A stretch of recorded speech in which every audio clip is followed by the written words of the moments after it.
सांगलीतील बिसूर गावामधील शेकडो वर्षांची परंपरा कायम.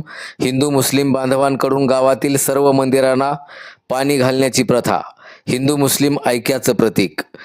सांगली जिल्ह्यामधील बिसूर गावामध्ये गेल्या शेकडो वर्षांपासून हिंदू मुस्लिम ऐक्याचं प्रतीक म्हणून श्रावण महिन्यातल्या पहिल्या गुरुवारी बिसूर ते सांगली असा बैलगाड्या आणि पायी यात्रा काढून कृष्णा नदीचं पाणी बिसूर गावामध्ये घेऊन येऊन ते पाणी गावातील दर्गा आणि इतर सर्व मंदिरांना अभिषेक करून घातले जाते. ही परंपरा अनेक वर्षांपासून चालत आली असून यामुळं हिंदू मुस्लिम ऐक्याचं प्रतीक मानलं जातं.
इकडे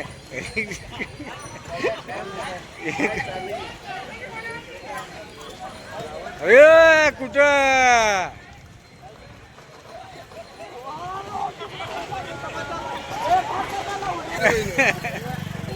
भुसत्यात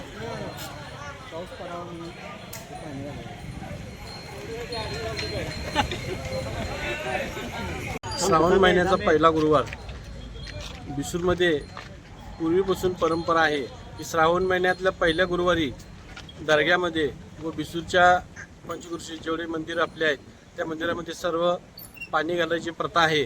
तर बिसूर गावातनं बैलगाडीनं आम्ही सांगलीमध्ये येऊन इथं कृष्णा नदीतले पाणी घेऊन आमच्या गावामधील ग्रामदेवत बिसूरमध्ये पीर बाऊद्दीन वली दर्गा व दत्त मंदिर, विठ्ठल मंदिर, बिरोबा मंदिर व बिसूरमधील बाकी सर्व मंदिरे या सर्व मंदिरांना पाणी घालण्यासाठी आज बिसूर गावामधून आम्ही सर्वजण इथं आलेलो. किती वर्षापासूनची परंपरा आहे? हे पूर्वीपासून आहे.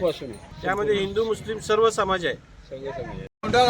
कसं आहे, आपल्या बिसूरची परंपरा वर्षापूर्वी चालू झालेली आहे आणि बाऊद्दीन बाबा ही जागृत देवस्थान असल्यामुळं सगळी हिंदू मुस्लिम मिळून सगळ्या गावातनं गाड्या गोळा करते. ती वर्गणी गोळा करून सगळी बरोबर येते ती सर्वसामान्य सर्व धर्म भावन.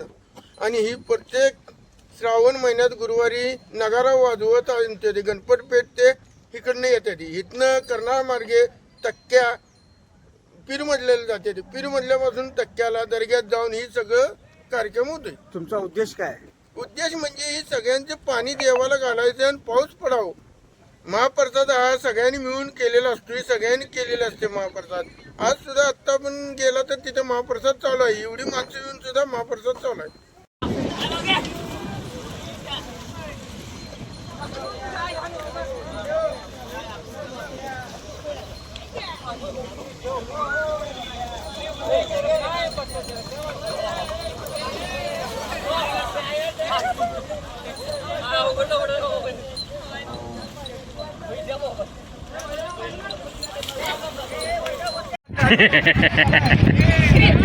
काय कोण मस्त बघितलं.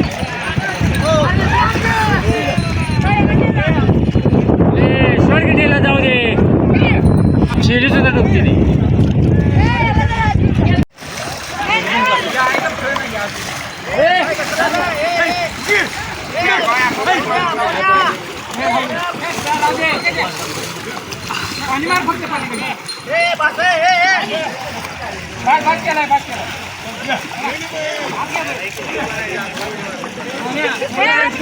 हात वर हाण.